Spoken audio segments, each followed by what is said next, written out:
રીલના ઉશ્કેરાટમાં યુવતી કારની બ્રેક મારવાનું ભૂલી ગઈ, ખાઈમાં દર્દનાક મોત.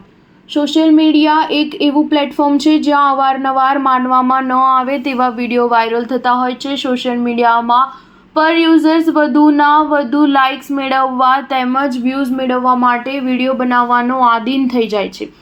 ઘણા લોકો તો ઇન્સ્ટાગ્રામ પર રીલ્સ બનાવવા ખતરનાક જગ્યા પર જતા અચકાતા નથી. આ શોખ ક્યારેક તેમનો ભોગ લઈ લે છે. આવી જ એક ઘટના, ચોંકાવનારી ઘટના સામે આવી છે. આ ઘટના મહારાષ્ટ્રમાં બની છે, જ્યાં એક યુવતી કારમાં બેસીને રીલ બનાવી રહી હતી. 23 વર્ષીય યુવતીનું નામ શ્વેતા સુરવસે છે, જે કારની અંદર હતી અને બહારથી યુવક તેનો વિડીયો શૂટ કરી રહ્યો હતો.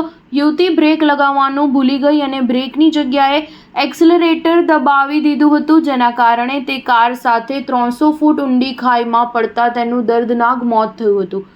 એક પોલીસ અધિકારીએ આ ઘટના અંગે જણાવ્યું કે આ ઘટના સોમવારે બની હતી અને યુવતીની ઓળખ 23 વર્ષીય શ્વેતા સુરવસે તરીકે થઈ છે. મહારાષ્ટ્રના છત્રપતિ સંભાજીનગરમાં યુવતી રિવર્સ ગિયરમાં ગાડી ચલાવી રહી હતી અને ભૂલથી અકસ્માતે એક્સિલરેટર દબાવી દીધું હતું. કાર 300 ફૂટ ઊંડા ખાઈમાં પડતા યુવતીનું મોત થયું હતું. ખુતબબાદ પોલીસ સ્ટેશનના એક અધિકારીએ જણાવ્યું કે આ ઘટના બપોરે સુલીભંજન વિસ્તારમાં બની હતી. મળતી માહિતી મુજબ જ્યારે શ્વેતા સુરવસેનો મિત્ર શિવરાજ મુલે વિડીયો શૂટ કરી રહ્યો હતો, ત્યારે તેણે કાર ચલાવવાનો પ્રયાસ કર્યો હતો. જ્યાં કાર ખાડામાં પડી હતી તે સ્થળે પહોંચવામાં બચાવકર્મીઓને 1 કલાકથી વધુ સમય લાગ્યો હતો. ઘટના સ્થળે પહોંચ્યા બાદ યુવતીને નજીકની હોસ્પિટલમાં લઈ જવામાં આવી, જ્યાં ડોક્ટરોએ તેને મૃત જાહેર કરી. સ્ટાર ન્યૂઝ 7 હંમેશા સચ્ચાઈની સાથે.